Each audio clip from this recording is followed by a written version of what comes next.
بسم اللہ الرحمن الرحیم۔ السلام علیکم، میں ہوں جواد احمد اور آپ دیکھ رہے ہیں اسلامک پرسپشنز۔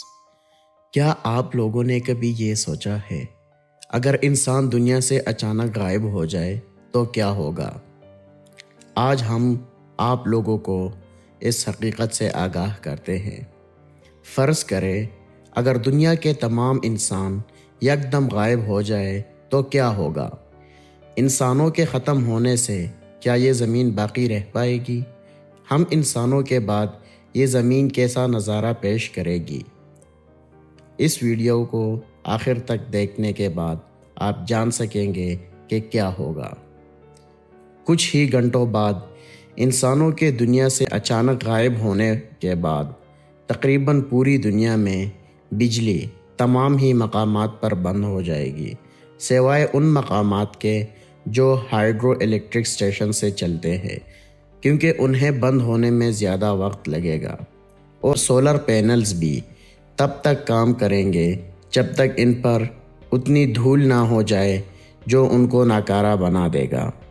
ایک اندازے کے مطابق 4 گرام فی مربع میٹر ریت یا مٹی سولر پینل کی کارکردگی کو 40% تک خراب کر سکتی ہے، مگر ایک دن میں سولر پینلز اور ہائیڈرو الیکٹرک اسٹیشن سے بھی بجلی بند ہو جائے گی، اور دیکھتے ہی دیکھتے پوری دنیا میں اندھیرا چھا جائے گا۔ پوری دنیا میں اندھیرا ہوتے ہی آسمان پر چمکتے ہوئے ستارے زمین سے اور زیادہ روشن نظر آنے لگیں گے۔ اگلے کچھ دنوں میں nuclear power plants safety mode پر چلے جائیں گے۔ 3 دن بعد دنیا بھر میں بہت سے زیر زمین یعنی انڈر گراؤنڈ ریلوے اسٹیشن پانی سے بھر جائیں گے، کیونکہ پانی کو زیر زمین میں داخل ہونے سے روکنے کے لیے پمپ لگائے جاتے ہیں، اور بنا انسان کے یہ کام کرنا چھوڑ دیں گے۔ اور شاید ہی یہ بات عام لوگوں کو پتہ ہو کہ صرف نیو یارک میں ہی ایک دن میں 13 ملین گیلن پانی نکالا جاتا ہے۔ 10 دن بعد وہ جانور جو دنیا کے چڑیا گھروں یا پنجروں میں بند ہے اور پالتو جانور ہے، سب 10 دن کے اندر بھوک اور پانی کی کمی کی وجہ سے مر جائیں گے۔ وہ جانور جنہیں ہم کھانے کے لیے استعمال کرتے ہیں جیسے کہ مرغی وغیرہ، وہ بھی مر جائے گی، اور جانور جو قید سے فرار ہونے میں کامیاب ہو جائیں گے یا تو وہ مر جائیں گے یا پھر دوسرے جانوروں کو مار دیں گے، یعنی بچنے کی ایک جنگ کا آغاز ہو جائے گا۔ چھوٹے کتے اور بلیاں وہ پہلے ہوں گے جو دوسرے جانور کے ہاتھوں مریں گے، جبکہ بڑے کتے اپنی ٹولیاں بنا لیں گے۔ ایک مہینے بعد نیوکلیئر پاور پلانٹس تباہ ہونا شروع ہو جائیں گے، کیونکہ نیوکلیئر پاور پلانٹس کو ٹھنڈا رکھنے کے لیے پانی کا استعمال کیا جاتا ہے۔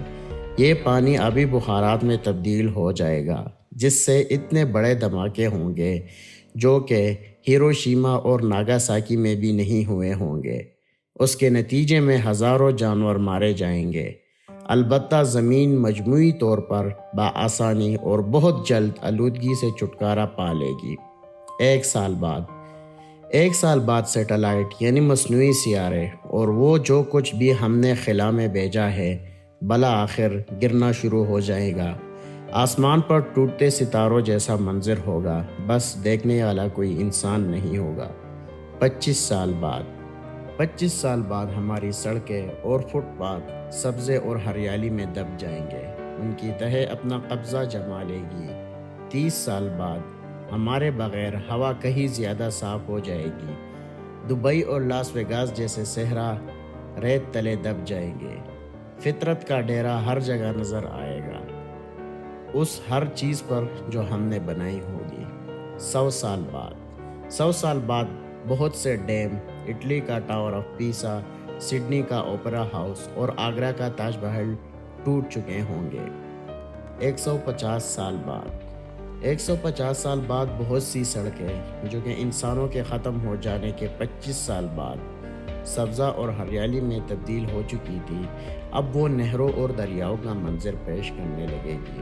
300 سال بعد ایفل ٹاور گر جائے گا، سان فرانسسکو کا مشہور گولڈن گیٹ پل بھی تباہ ہو جائے گا۔ ہر وہ چیز جو فولاد سے بنی ہوئی ہے پرزے ہو جائے گی، کیونکہ ان عمارتوں اور تعمیر، ان کی حفاظت اور دیکھ بھال کے لیے کوئی انسان صدیوں سے موجود نہیں ہوگا، اس لیے یہ زنگ لگنے سے ختم ہو جائیں گے۔ 400 سال بعد دلدلی علاقے بحال ہو جائیں گے اور ان پر پرندوں کا راج ہوگا۔ 450 سال بعد انسان کے بغیر زندگی بھی خوب پھلے پھولے گی۔ مچھلیوں، خاص طور پر ویل مچھلیوں کی آبادی کئی گنا بڑھ چکی ہوگی۔ 500 سال بعد جدید شہروں کا نام و نشان باقی نہیں رہے گا۔ شہر جنگلات کا منظر پیش کرنے لگیں گے اور جنگلی جانور ان میں گھوم پھر رہے ہوں گے۔ 600 سال بعد انسانوں کے ختم ہو جانے کے 600 سال بعد دنیا کے قدرتی نظارے میں نہ صرف اضافہ ہو چکا ہوگا، بلکہ شہروں کے غائب ہو جانے، نئی جھیلوں کے نمودار ہونے کی وجہ سے زمین اور بھی خوبصورت ہو چکی ہوگی۔ سوائے صحراؤں کے ہر طرف ہریالی ہی ہریالی ہوگی۔ دریاؤں، سمندروں اور جھیلوں کے کنارے پر پرندے ہی پرندے ہوں گے۔ 10,000 سال بعد زمین پر دنیا کے 7 عجائبات اور انسانوں کی آخری نشانیوں میں صرف وہ پتھروں کی تعمیرات رہ جائے گی جو انسانوں نے بنائی ہیں، جیسا کہ اہرام مصر اور دیوار چین۔ 30 ملین سال بعد اب زمین پہلے سے کئی زیادہ سرسبز ہوگی، پرندوں کی تعداد بھی کافی بڑھ چکی ہوگی۔ 50 ملین سال بعد اب زمین پر انسان کا واحد نشان صرف پلاسٹک کی بوتلیں اور شیشوں کے ٹکڑے رہ جائیں گے۔ آپ اس سے اندازہ لگا سکتے ہیں کہ 50 ملین سال بعد بھی یہ پلاسٹک کی بوتلیں اور شاپرز یہ ڈیکمپوز نہیں ہوتی، لہٰذا اس کو ہمیں ریسائیکل کرنا چاہیے۔ 100 ملین سال بعد بلا آخر پلاسٹک اور شیشوں کے ٹکڑے کا بھی خاتمہ ہو جائے گا۔ 300 ملین سال بعد یعنی 3,000 لاکھ سال بعد اس زمین پر ہماری کوئی نشانی اب باقی نہیں بچی ہوگی۔ اگر کوئی مخلوق اس موقع پر ہماری زمین پر آئے گی تو انہیں معلوم بھی نہیں ہوگا کہ ہم انسان بھی کبھی یہاں موجود تھے۔ ہمیں اپنے وجود کو جاری رکھنے کے لیے زمین کو جاری رکھنے کی ضرورت ہے، مگر زمین کو اپنا وجود قائم رکھنے کے لیے ہماری بالکل ضرورت نہیں۔ لہٰذا اپنی زمین کو برقرار رکھنے کے لیے ہمیں صفائی کا خیال رکھنا چاہیے، جنگلات قائم رکھنے چاہیے اور اپنی زمین کو بالکل نقصان نہیں پہنچانا چاہیے۔